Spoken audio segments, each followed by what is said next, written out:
Camera's on. Hair done, makeup. Looking good. Restoration Weekly. So just a reminder, we've got heaps of new subscribers. Channel we're only been cranking for a couple months. Just reminder, these midweek videos is just like a catch up. Like it's just a chat, lots of talking, unscripted. No work, uncut, just a 10-minute catch up. What's going on in the business, but probably more so catch up from last week's video. So if you watch the Sunday video, which bounces back and forth between the Porsche and tech stuff, this midweek video is just like a catch up, responding to questions, comments, blah, blah, blah, all that type of stuff. So please don't expect any work to happen in this video at all. If you want to see car work happen, just skip this and go straight to Sunday. If you want to hang out for 10 minutes and have a coffee, then hang around. So that's what this is about. I've got a list for you. Evan's got a list of questions. There's too much for me to remember this week. So Evan's just going to hit me with the questions which you guys commented about, and a few things going on here. So we'll go through that. All right, so we'll start with the last week's video, and clearly the winner was Epoxy. So last week's video was filler, best deal epoxy. And I think just by the comments and conversations we've had throughout the week, 100% clear winner. For restoration, epoxy is the winner. It's, it's buying us the time. And it comes back to that question of the real question is, how long is the metal exposed for? Epoxy gets us out of the exposure time of steel. It gets us to a safe zone, so we can do hundreds of hours of bodywork without exposed metal. That's ultimately what it comes down to. Yeah, so it did bring up some other questions though that we're going to look to do future episodes on. So that being treating surface rust. Yep. So future episode on that. Cool. I think we'll do that for our next tech video as a feature. Yeah. Yeah? Yep. So that's going to involve rusty steel, phosphoric acid, neutralizing the acid, and pros and cons, things where it can be successful and it can go wrong really easily. So we'll do a bit of a deep dive on that. It's more the treatment of the acid after we treat the rust, which is really important, getting back to bare steel. And there's a bit of science to that as well, and like that can go wrong just as quickly as any other process. So, so we'll look into that. That has been a bit of a conversation in the last few weeks, and we've been doing our own experimenting or testing, which to try and diagnose different situations. So over here, feel free to go Google this, a scratch test. This is just a panel, bare metal panel we've been playing with. And we split this up like a grid, did different processes of neutralizing acid and cleaning steel, and then did the same application of an epoxy straight over it and got different results in different areas. So that's a scratch pattern test for adhesion. I think we'll include this in detail in the next tech video. So this is an Australian standard style of testing. Global, I think. Global. And there's a lot to even have a look at here. It was great to see it happen the way it has to prove what goes on underneath the paint. So, not making it up, science wins. So we can do a whole episode. So as part of the surface rust treatment, we'll walk you through that, the neutralizing and cleaning the steel, because we're going to put so much effort on top of this epoxy. We want to get it right from the beginning and just know how to do that right. So we're going to do a deep dive video on that. The other one was rub through, so we'll go through that in a future episode as well. It can get tricky. Yeah. And it also leads into, which we touched on a little bit, is some of the other materials that people will be dealing with, alloy and fiberglass and whatever, and the steps there. So that opens us up to covering some of that in future episodes as well. So that's interesting. Well, it's easy, not easy, but because we're doing rust is only going to happen on mild steel. So I think we might, in the future, do a video on mixed substrates. So alloy is a specific process, and composite, plastic or FRP or fiberglass, there's different varieties of fiberglass, so we could go deep on that too. Yeah, well that covers pretty much last week's video as a rough... Anyone that's on the... we do an email newsletter as well. We don't spam everyone, probably 2 a month maybe? Yep, and look, you can opt out if you don't like it. Yep, so we do an email newsletter at least twice a month. We do new product launches, we do deals, sales, information, links to videos. There's more there. Dew point charts, we email those out. So Rusco had a how-to list on how to use it. And then, the dew point will email out. So anyone that's on the email newsletter last week, you would have gotten the video on Rusco, how to do the phosphoric acid. And in that video, which was filmed, it's an old video, it's probably filmed 3 years ago, we do a bonnet. So we've got a sheet metal bonnet. We do the whole process on that. Then we put a temporary coating on there to stop rust from starting while we're working on it. It's actually this bonnet here. So we go over here. This bonnet has just been hanging around the workshop now for 3 years. It's been handled with bare hands. It's been kicking around, and you can clearly see it doesn't have a lot of rust. There is something here, and this is where it's been leaned up against the wall and the roof leaked and dripped on it.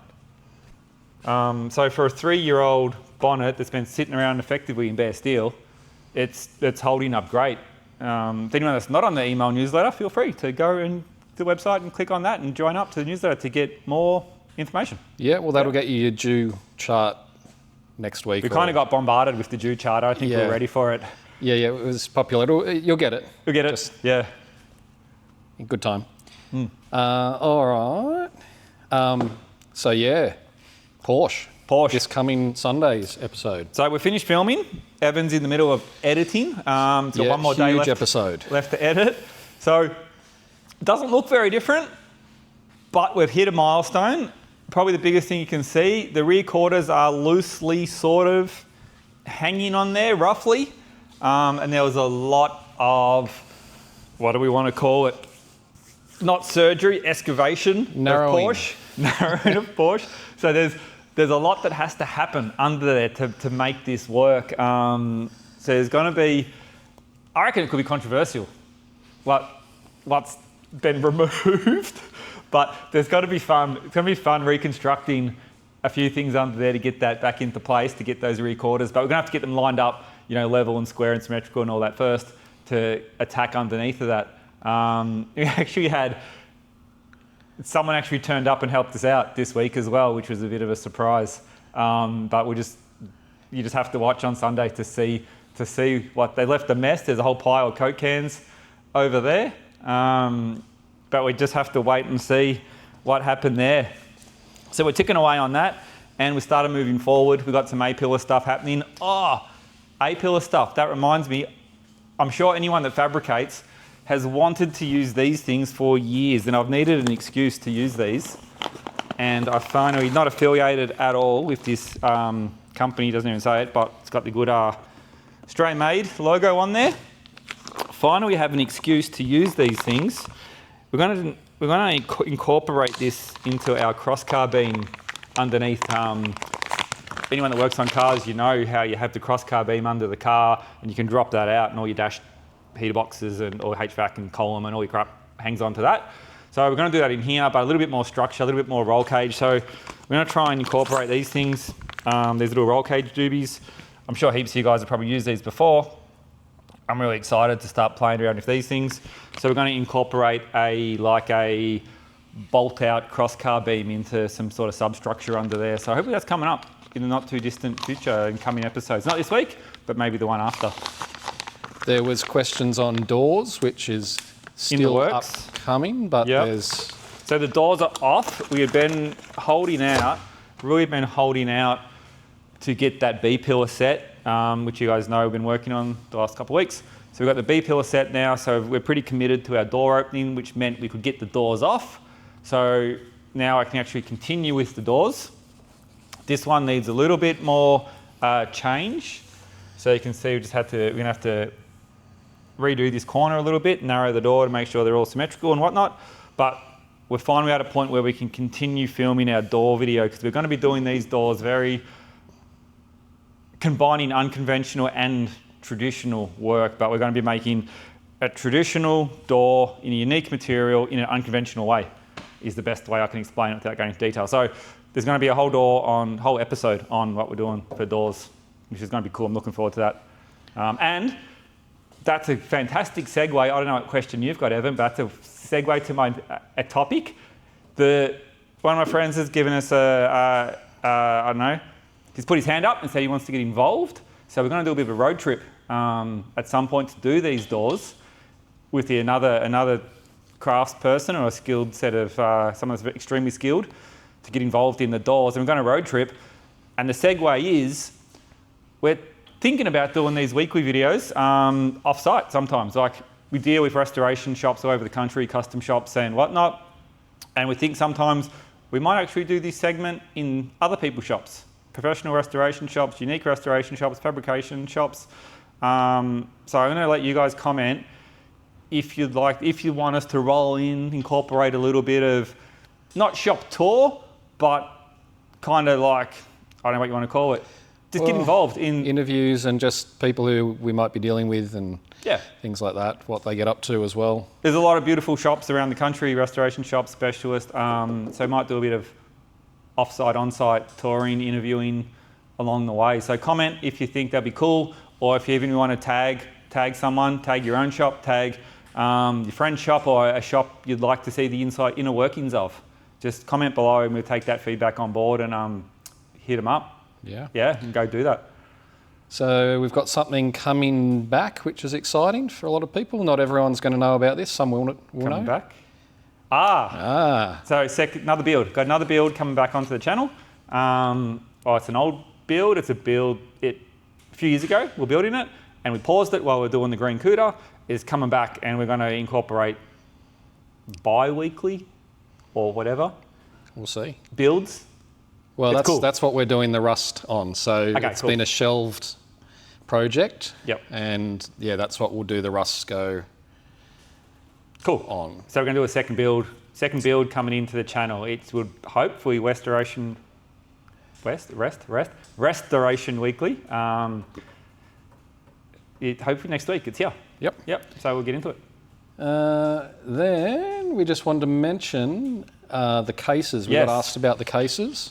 So bodywork class, last bodywork class is this Saturday. Queensland, we've done all over the country for the year. You'd see I travel around with these cases. A lot of you guys already have the tools. You've been using Durablocks and splines and applicators and blocks all the time. You've already fully stocked with tools, and it's been brought to my attention that some people are not aware that we sell these cases empty. So we sell them as blanks. So if you've already got all the tools, then you can get these and they're all die cut, rigid foam to fit your splines, fit your sanding blocks, final blocks, phone holder. Super important these days. A phone holder is an essential part of your tool. And more importantly, your drink holder. This one, I don't know why this one only has a drink holder. Because I designed it. You designed it, okay. This is the original, this is the new school. So this one's got a drink holder in it, but they're available as empty cases, completely stocked. As well as completely full cases of our gear. Yes, and yes, of course. But good time to pick them up. We're actually running a bit of a low-key sale at the moment, Black Friday sale. If you're a newsletter subscriber, you would have the promo code for that sale. Yes.